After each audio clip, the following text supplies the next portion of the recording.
The biggest misconception in today's world is that we think winning is for everybody or that winning is easy.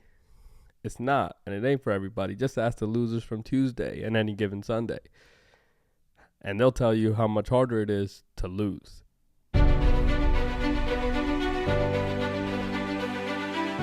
Look, this episode's about winners, man, and everything that goes into winning. Because as we know as fans of sports, that winning doesn't just happen on game day. Winning happens throughout the week. It happens throughout the year. It happens in the off season. You can't walk into game day thinking you're going to win just because you showed up.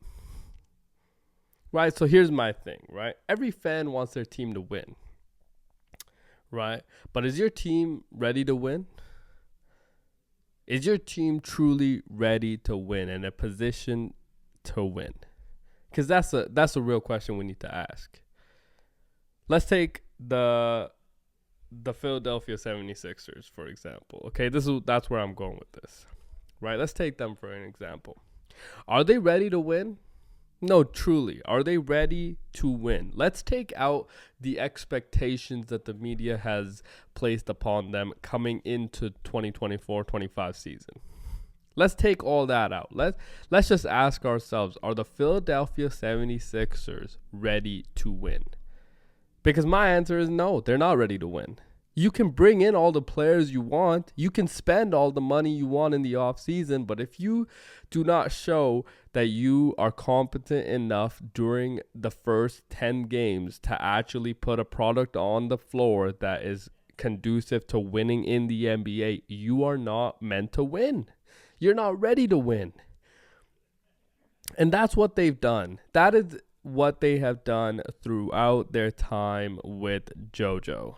Joel Embiid is an incredible player when he plays, and I'm not blaming him for their lack of success or anything like that. What I will say is that there is a mindset when it comes to winning that helps you win in sports, and they're not there yet. And no part of their franchise feels like they're together enough to win. They're not together in the general manager, in their coaching, in their personnel department. Like, they're not ready to win.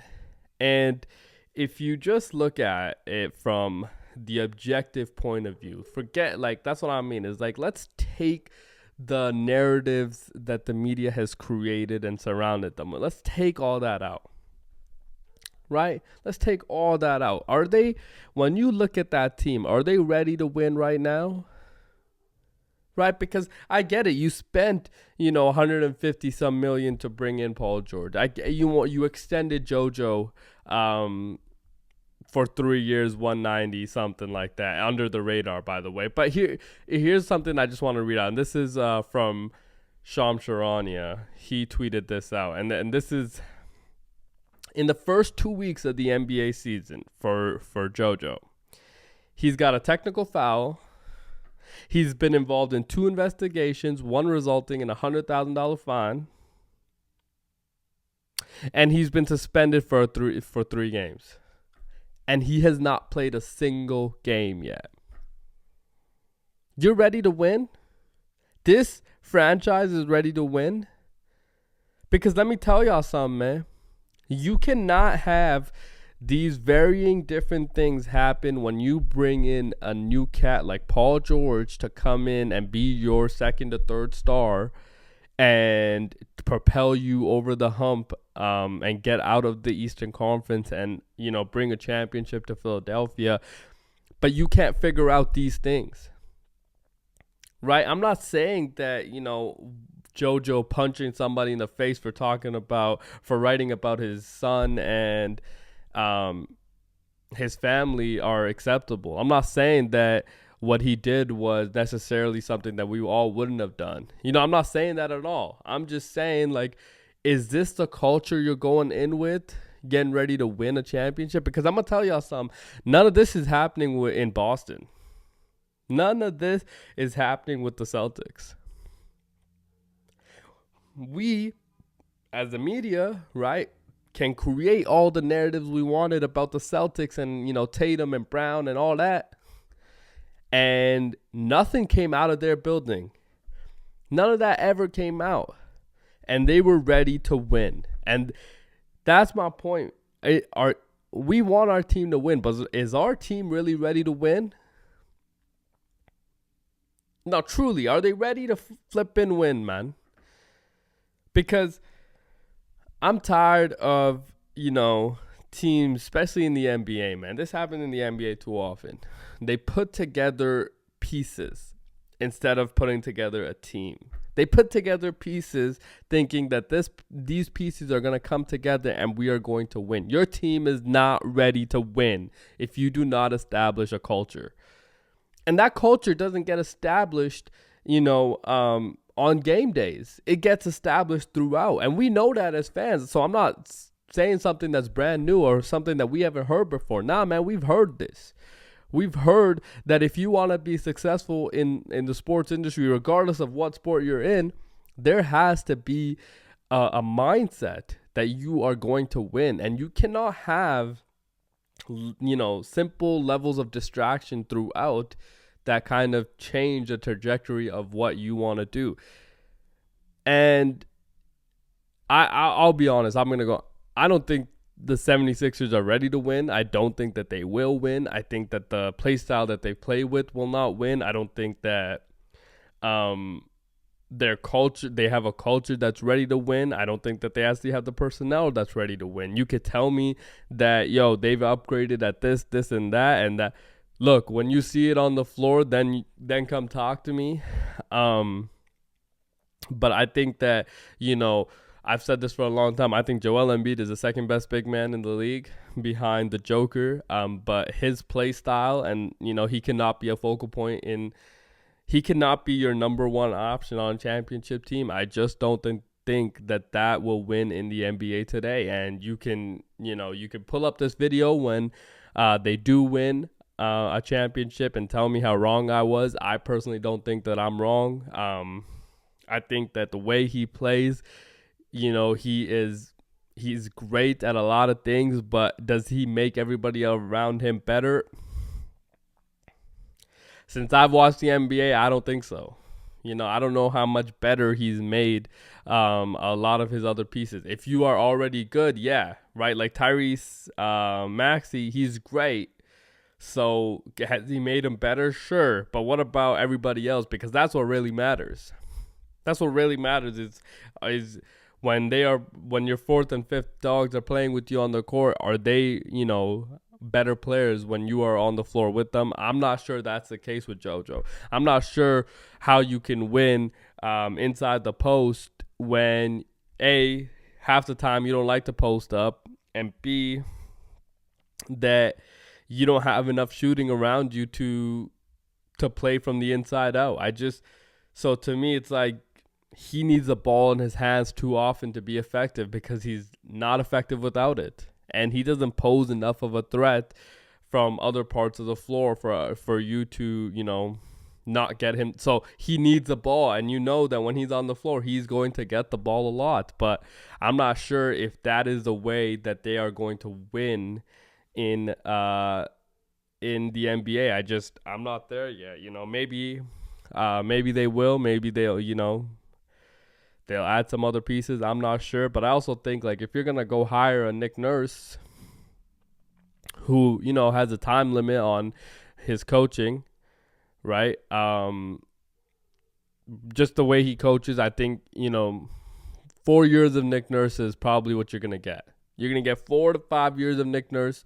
After that, if you don't win in that time, you're probably going to let him go. Like, that's, kind of the reality of how he coaches in the NBA. And I think that I'm a Raptors fan, so I watched Nick Nurse for a long time. That's the only reason I'm kind of speaking on it the way that I am, is that obviously we as Raptors fans, I love Nick Nurse. But I think Nick Nurse has a time limit on how long he can coach for in a place without winning. I do. I just think the style of coaching that he does is hard. It's hard for players in this time to buy into that completely. And I just feel like, the Philadelphia 76ers, man, they're not close.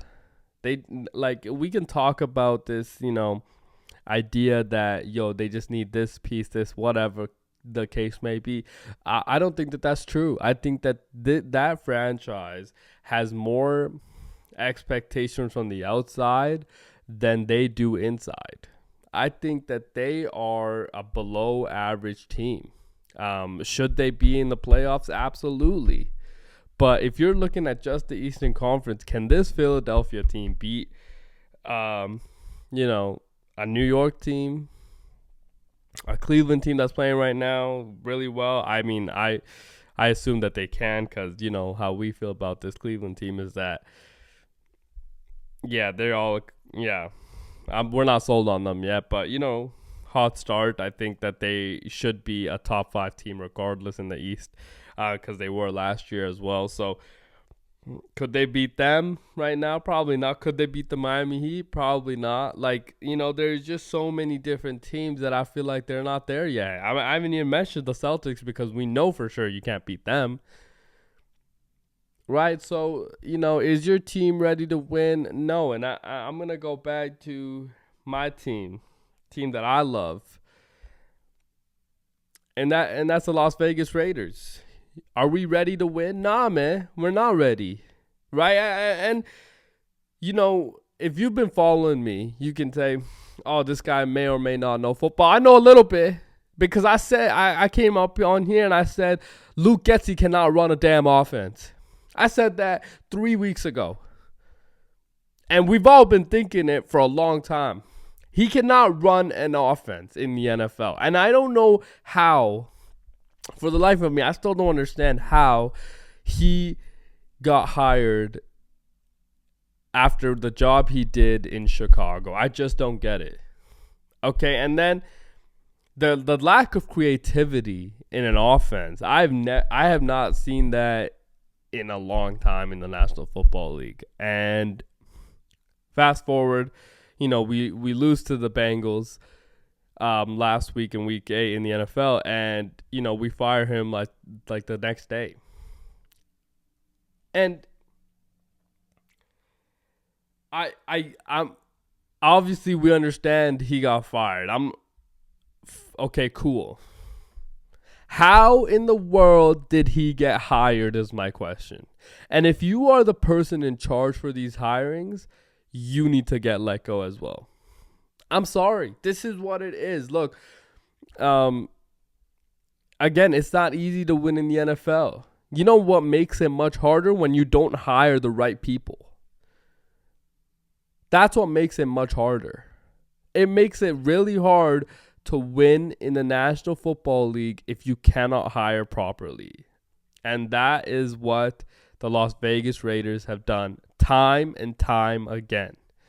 Mark Davis, man, he, as an owner, he could be a great owner, person. I'm not sure what, I don't want to speak on all that. But my thing is like, man, how many people are you going to listen to? How many people are you going to take advice from that are not the right people? Because we're not getting the product that we need to have on the field. And I don't want to say we're close, because we're not. We are not just a quarterback away. The Las Vegas Raiders are not a quarterback away from being in contention. They're not, man. There's so many things that need to go right. And every part of the last 7 to 10 years is you've done wrong. In the last 7 to 10 years, you've hit on, I could honestly say, one draft pick. You've hit on Max Crosby. That's it.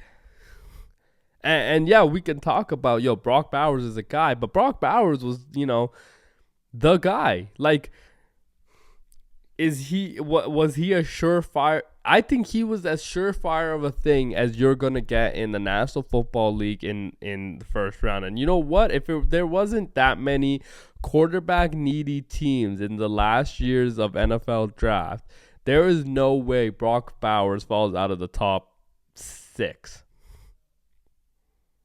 Like, there's no way. You know what I mean? So He's incredible, and I get that, but it's like everything else that the Raiders have done has ended up not being the right thing. They they've and now, yeah, like where's the turnaround gonna be? I don't know. I don't know, man. I know who we hired, Norv, I think I want to say Norv Turner, and let's see here. Norv Turner is and Scott and his son Scott. Okay, apparently.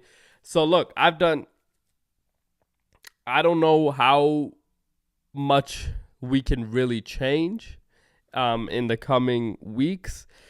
Obviously, we got a bye week this week, so there's some time to, get acclimated to an offense. But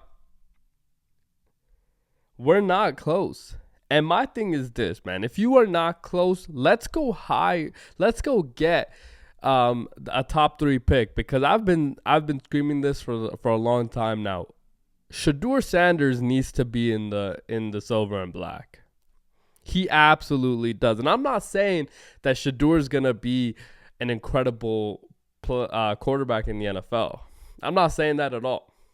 What I am saying is this, is that the silver and black have lacked a level of excitement for a long time. And Shedeur Sanders, if nothing else, is going to bring some level of excitement. And that's all we can ask for right now. That's all we can ask for, because we know that we are not close. And in a division where now you have Jim Harbaugh, Sean Payton, and Big Red Andy Reid, like, our head coach is AP. And I'm not going to sit up here and be like, AP isn't great, this, that, and the other. It's like, man, you have not made any difference in how the franchise should look. The culture hasn't adapted to what you thought it would. I'm not saying that he shouldn't be the coach next year at all, because I think that would be unfair to him. Is that, you have to give these people some time. But will he get the time? Will he get the time if, the Raiders win 4 games? I don't know. I don't know if he'll get the time, because Mark Davis, as the owner, has shown us that he does not want to give time. You bring in Tom Brady. What does that mean? Does that mean Mike Vrabel gets a shot? Does that mean Bill Belichick gets a shot? Right? I don't know, man. I don't know where this team goes from here. I just know that we, as a franchise, as the Las Vegas Raiders, are not close. They're not close to winning. They are still far away from what they think that they should be to what they are. Right? And I think it's, like, to add a little bit of a culture change, you need a Shedeur Sanders. It cannot be a Cam Ward. It cannot be a Jalen Milroe, who probably should go back for another year, but it should not be a Jalen Milroe. It can't be a Quinn Ewers. Like, I don't know what we're missing, right? Sorry, I'm gonna go on this other tangent. I don't know what we're missing with Quinn Ewers, but like, he's like so average. He's like the most mid college quarterback that I've like seen in a long time. I don't know why he's rated as high as he is, but hopefully he kind of figures it out and has a long NFL career. But look, we're not close. And my thing is to add just that little bit of excitement, just that little bit of a juice. You need to have, a quarterback that can do similar things to like a Jaden Daniels. Just because like it adds a level of excitement to play that we haven't had in a long time. Right? Mac Jones could be great. But is he as exciting as a Jaden Daniels will be? I'm not saying that that's the comparison you should make. I'm just saying, like, is that our there needs to be a certain level of excitement regardless if this quarterback pans out or not. That's my thing, is that regardless if they pan out or not, I think that there has to be a level of excitement that needs to be created. And I don't know if that happens with keeping AP as the head coach, because if you notice at the other places that it's happened, right? The Texans got rid of Lovie Smith. They hired D'Amico Ryan, and they draft C.J. Stroud. They're off and running, right? Riverboat Ron Rivera gets let go in Washington. They hire Dan Quinn. They get Jaden Daniels. They're off and running. The entire culture has changed, and rightfully so. Right, because so does it change with AP as well? I don't know, because from what we've seen is that he hasn't impacted the defense nearly well enough. Not nearly well enough, and that's what we thought was going to be the biggest difference. Now, Patrick Graham, man, I don't know how he's also still employed. He should have been let go years ago. Years ago, man. He should have been let go after his first year. But for some reason, he's still employed. And that defense lacks creativity as well. It's like, yo, what happened to the intricate schemes? What happened to all that to try to get pressure to the quarterback? Why is it just that Max has to go one-on-one and he's getting double and triple team and we're not doing anything else to help him? Our scheme is not creative enough for us to think that our players are good enough to just get it and get pressure to the quarterback without scheming it up. I just don't get how you can win consistently in the National Football League with that mindset. And you can't. That's the reality. You cannot. And we have not because of that.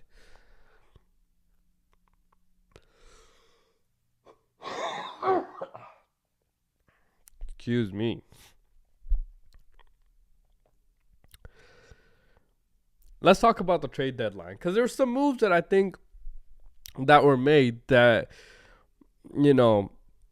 obviously were the headline, Zadarius Smith to Detroit. I think that is the perfect move to be made. I also said that I'm not necessarily sure that they needed to make it. Right, the media and these pundits and these so-called experts have an opinion that, like, with Hutch going down, is that, like, their only chance of winning the Super Bowl was to replace their edge. And yeah, that's fair. It's just like, I don't know if you want to leverage so much that you can't win with your backups. You know what I mean? And I just feel like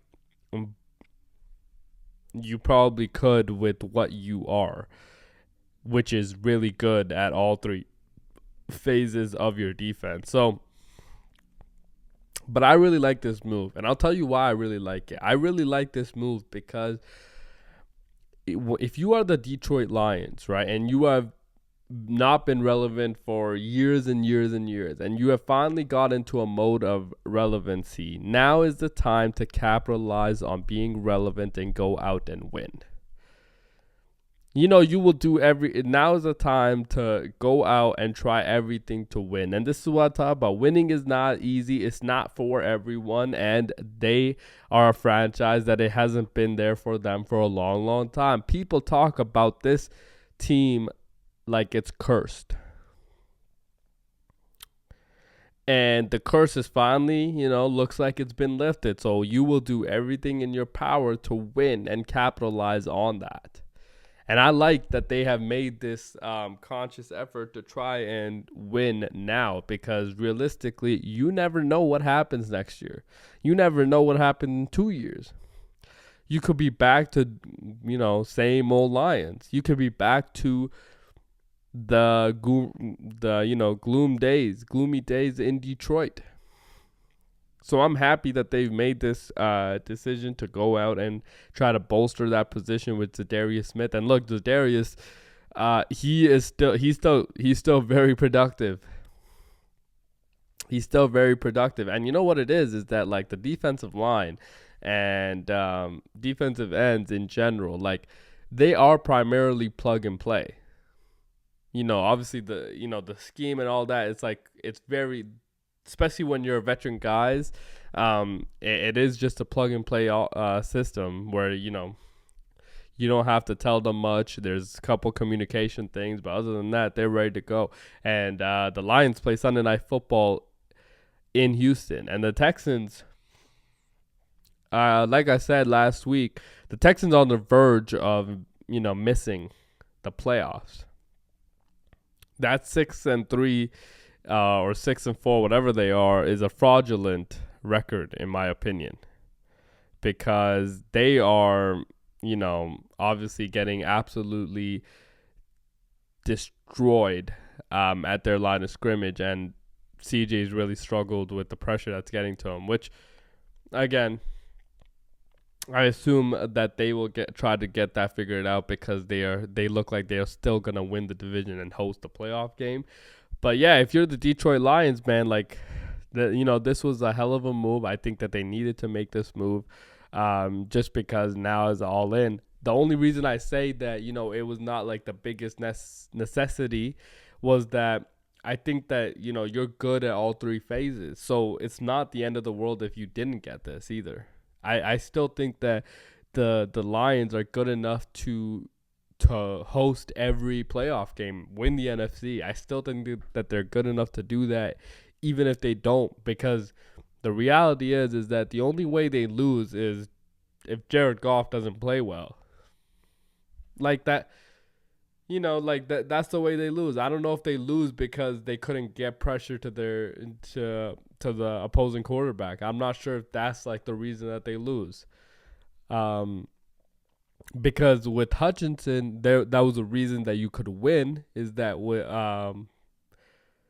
during the closeout moments, Hutch could get to the quarterback, right? So yeah, that was the reason you could win, but you weren't like losing because of it. And I don't know if there still are. And I feel like the only way you lose is that Jared Goff struggles, which is an eventuality. Just wait. Just wait, man. I'm not. Everybody can talk about the Detroit Lions like this, that, and the other. I'm still not sold on them, even after this many games, just because it's the Detroit Lions. And it's Jared Goff. And I like Jared Goff. I just think that he is, he's okay. And so I'm not completely sold yet, even on them coming out of the NFC. Let's go on to some of the other moves that were made. How about Marshawn Lattimore going to the Commanders? I thought that was probably the trade of that day. Look, the Saints are a dumpster fire. We talked about Dennis Allen getting fired, which probably should have happened in the offseason anyways, because he's not that good at his job. That's just the reality of it. I'm not trying to call people out. I'm not trying to say that we could do it. No, I'm just saying like that's the reality of the situation that he was in, is that he wasn't doing a good enough job. And if you're not doing a good enough job in the National Football League, it doesn't matter if you're a GM, coach, player, like, this is a brutal sport. You will let go. You will get let go very quick, because as an owner and owners in general, the expectation to win and the urgency to win is at an all-time high. That's why, you're not seeing people sit quarterbacks for extended periods of time. Nah, man, we want our quarterback to play. We want our young rookies to play. We want them all to play. I don't got time to wait 2-3 years. I don't got time to let this rookie develop sitting behind somebody. I don't have time for that. I need him to play, and I need him to play now, because that is the only way we can win. Right? That's my thing, is that so if you're the Commanders, you make this move, it it immediately helps your defensive secondary. Immediately. It immediately makes your team better. Right? Marshawn Lattimore he's very good. He's a good cover corner. He's physical. He likes to talk shit, which we appreciate because, if you play defensive back, that is, that you're gonna get a lot of that. But I think with the Commanders and where they are right now, at 7-2, looking really good, is like they need somebody to come in and have a little bit of an edge on their defensive secondary, because as good as they've played well because of their offense has played well. Cliff Kingsbury's done an incredible job there. And obviously Dan Quinn is a defensive-minded head coach, but their defense hasn't been great, It's been good in spots, and sometimes I guess like that's what you want. It's just like it hasn't been great. They haven't put it all together. I feel like this kind of helps them go in the right direction. I thought this was a brilliant move. I think they needed to make it. I'm happy that they made it, because when you are in the moment of winning, you need to capitalize as much as you can. And if you look at that division, like the Giants are not good, the Cowboys are not good, so your only competition is Philadelphia, who is going to be the competition for everybody in the NFC anyways, right? If you are the Lions, if you are the Packers, right? If you are the Niners, the Rams, the Cardinals, like you're all thinking that, the Eagles are pretty good. That's a pretty good team, So I think that I think this was a move that they had to make. I also think that there were other teams that were probably interested in Marshawn Lattimore, and there might have been teams in your division that were interested in Marshawn Lattimore. So you kept them, you kept them away from your division opponents as well. And when was the last time where the Commanders were buyers at the trade deadline? Not in a long time, not in my lifetime. So I'm happy for them. I thought that this was the right move. This is what I mean, is that winning is so hard. You have to capitalize when you get the chance to win. You have to capitalize when the window of opportunity is open. You have to capitalize. I didn't love the Mike Williams to the Steelers trade because, the Steelers have been in on every wide receiver that even gets mentioned in the trade, that in trades or anything like that. I just think like Mike Williams, as great as he is that like I'm afraid he might have peaked already. I'm afraid that Mike Williams, we've seen the best of him and we've seen what he is now. So I'm not sure how much it really helps their team. I hope it really does, because I think that with Russ, he needs another guy on opposite sides of George Pickens. I also think that what Calvin Austin has done has shown you that, this guy's pretty flipping good as well. So like maybe we don't need this. But I think that they needed to make this trade for the sanity of Pittsburgh Steelers fans. That's honestly what I think it is. That they needed to make this for the sanity of the Steelers fans, and I'm happy that they made the trade, because I think that even if he doesn't play that much, this was the right decision to make. And the head scratcher, I think we have to talk about the head scratching trade that of the day was Jonathan Mingo to the Dallas Cowboys for a 4th round pick. I've said it on this show multiple times. I do not understand the evaluation of draft picks in the middle of the year as opposed to what they are at later times in the year. I do not understand the evaluation that is being made when you look at certain players and picks and all that. I don't understand how some players are going for 5th, 6th rounders, but a guy like Jonathan Mingo, who struggled to find the field in Carolina, is going for a 4th round pick. I don't understand that. I don't understand how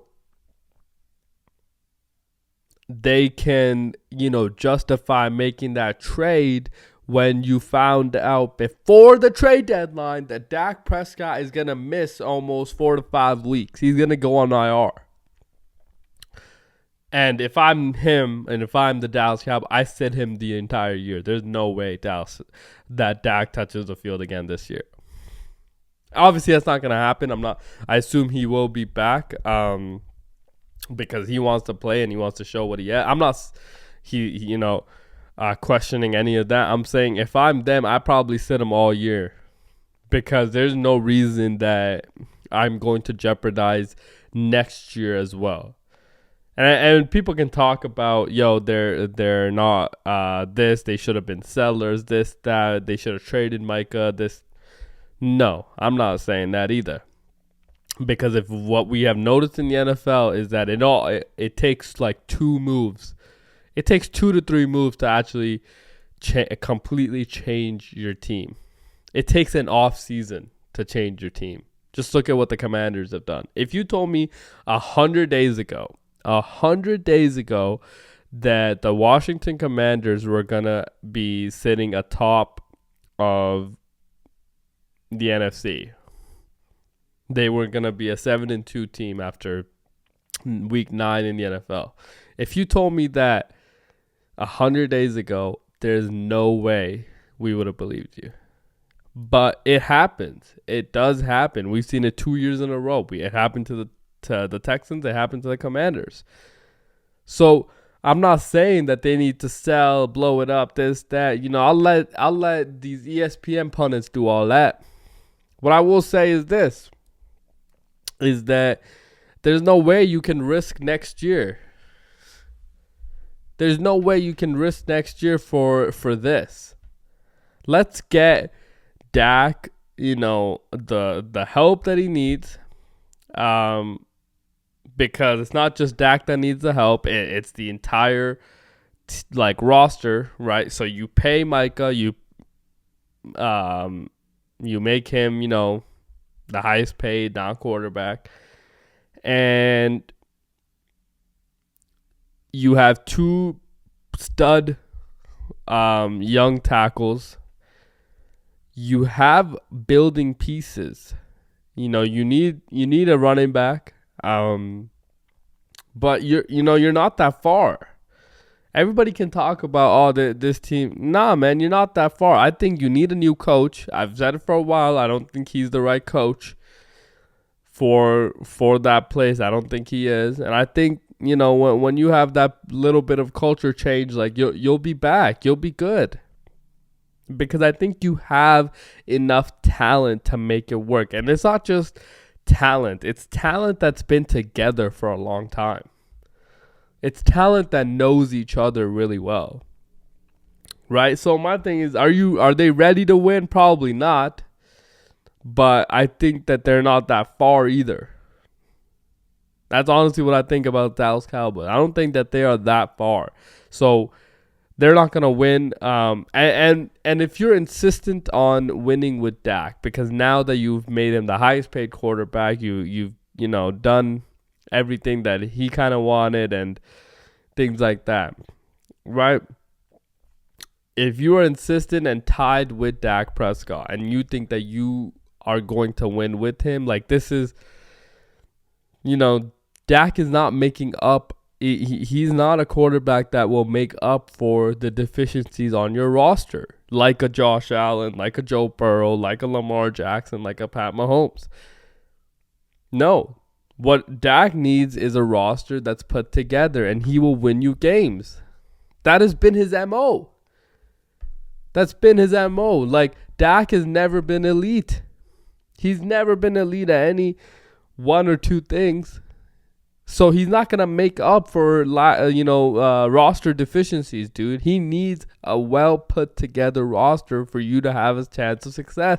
And that is what you tied yourself into when you paid him the money. And I'm not saying that he didn't deserve it, because like I said on here before, the $60 million a year quarterback that he has become, if it wasn't in Dallas, it was going to be somewhere else.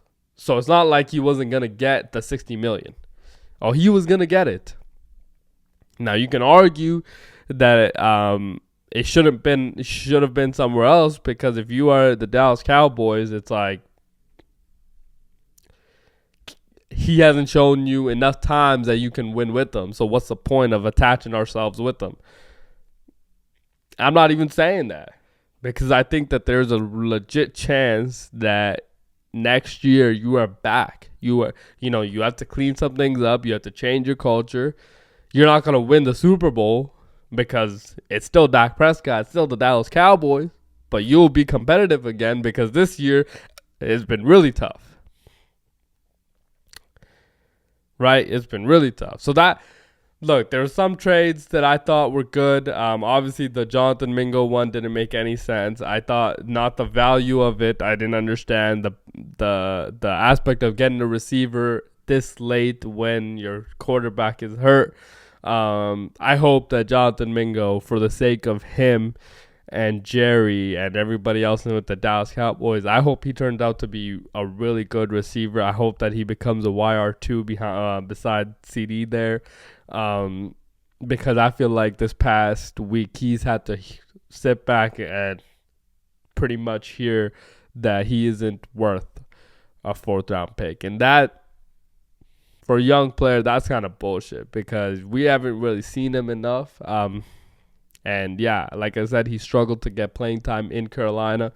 But that's not saying much. It's Carolina at the end of the day. So for the sake of him and Jerry and everybody in Dallas and Cowboys fans all over, I hope that he has a successful time in Dallas. Now let's get to last night's Thursday night football game. Okay.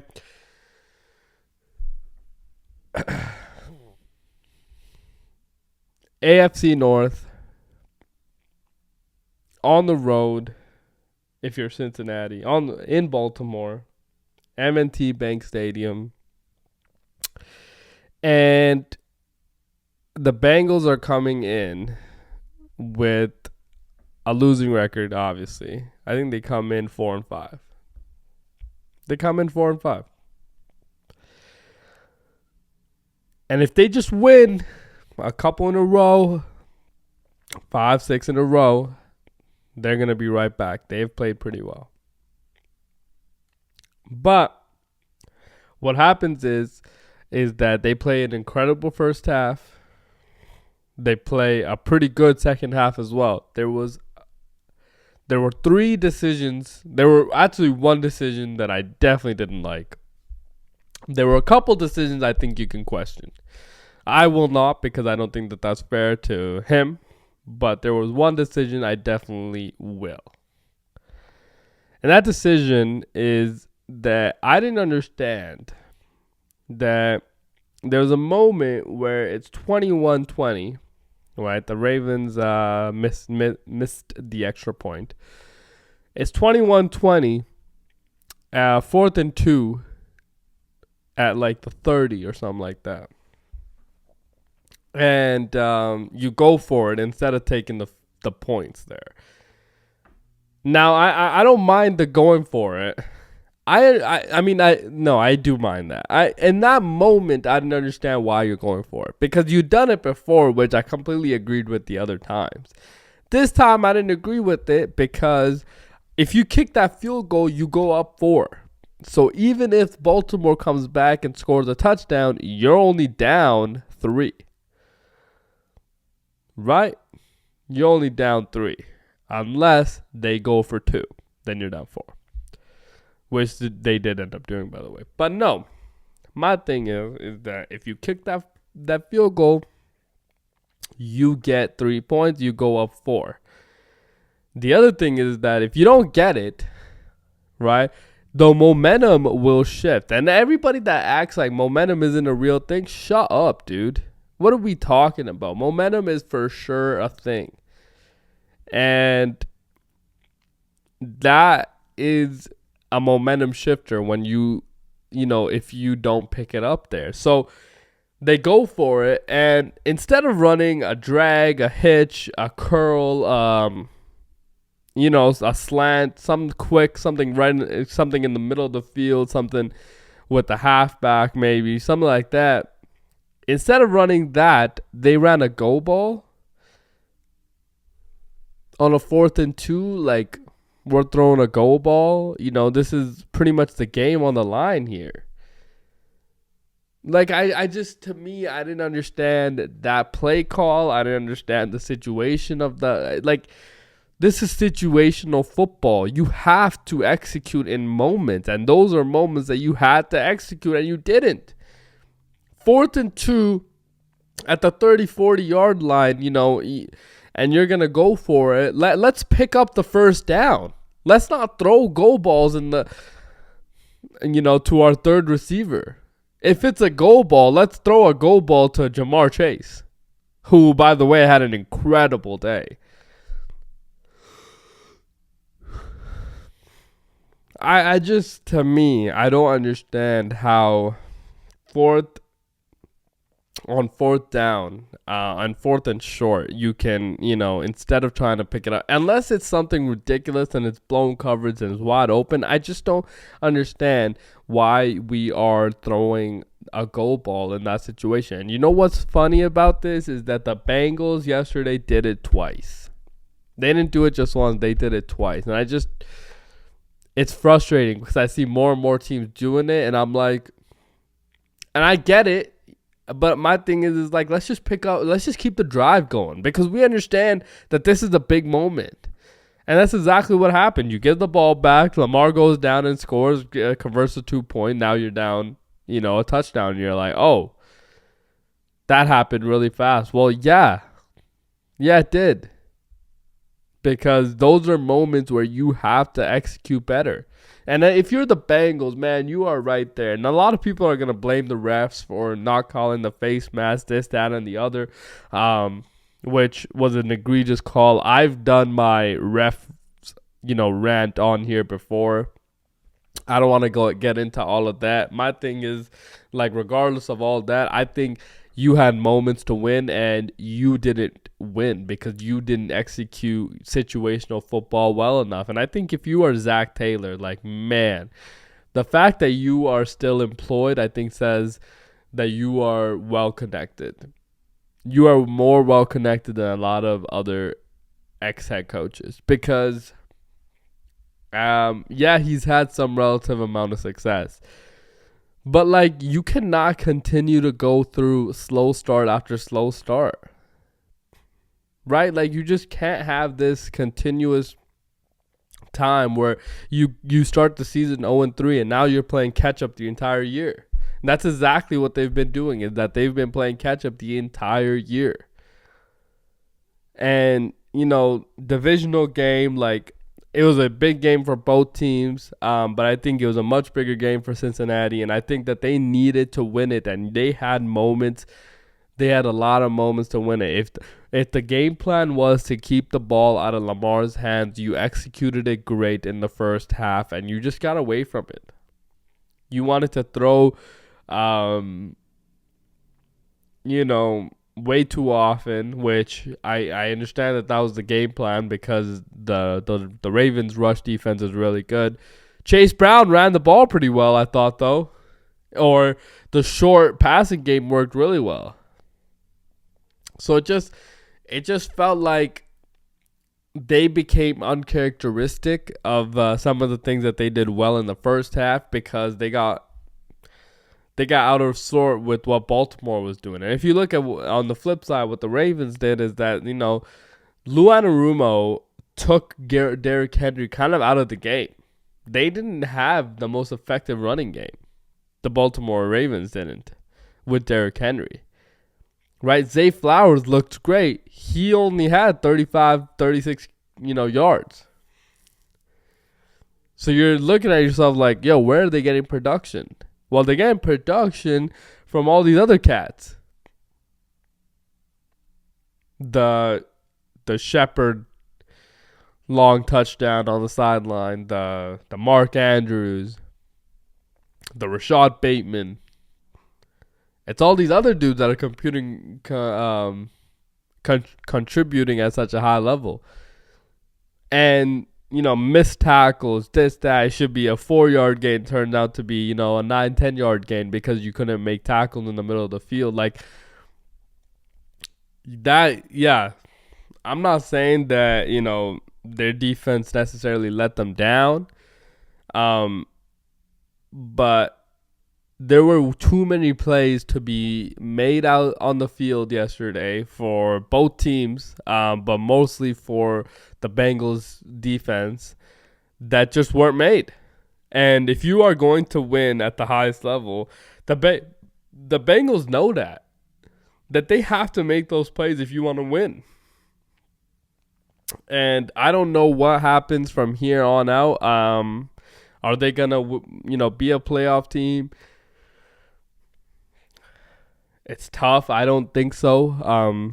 Now, especially just because you lose to Baltimore, you still have to play Pittsburgh twice. Last week 18 is in Pittsburgh, so I don't know, man. And I just feel like that it's a tough situation for them. But when you don't play well enough, I think that happens. And I think the AFC is really good. The AFC has talent talented teams in the middle as well. So it's not just top heavy. Like, I think the NFC is a little bit top heavy, but I also think the NFC doesn't get enough credit for their middle of the pack teams. Like, if you look at the NFC West, I think, you could have made the argument for Seattle. I think Seattle is the worst team in that division now. I think the Rams are better. I think the Cardinals are better. And I definitely think the Niners are better. If you look at the North, the Packers are pretty good. I think the Lions obviously are great. The Vikings are pretty good. And the Bears are still the Bears. So they're not going to be good. But that's the Bears. The East with Philly and Washington. And the South with the Bucks and Atlanta, like those teams have played really well. So if you look at the AFC side, it's the same, right? AFC West, I think you get obviously the defending champions, the Chiefs. I think you still have the Chargers, but we'll see what they are because it's still the Chargers. They will find a way to not win. If you're, AFC East with Buffalo being good, the North I think has 3 teams that are pretty good, and the South has 2 teams that are pretty good in the Colts and the Texans. So there's talent throughout. Obviously, it's again, like I said, it's not easy to win in the NFL. It's not easy to win in any sport. If you just look at the NBA this year, like, what are the expectations for some of these teams? Right, I think as a media and fans in general, we have to temper expectations just because we are fans of the team. Not every team is built and ready to win, and it's certainly not ready to win right now.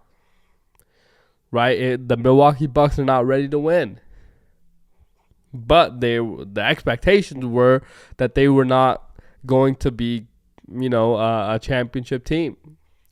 When they lost Drew Holiday, I think the national inclination around that team was that they're okay.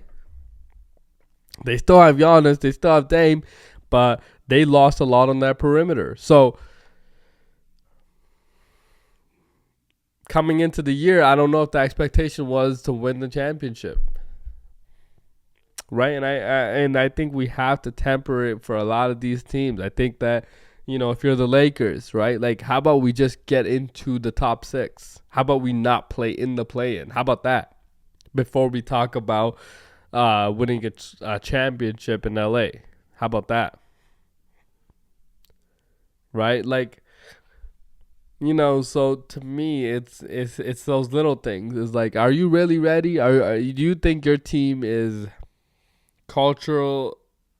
the culture to win right now? Has the pieces in place to win right now? Has a team ready to win right now? And it's the same thing in life, man. Not everybody are, you know, not everybody can win. Not everybody really needs to win. And sometimes that's just what happens, and that's life.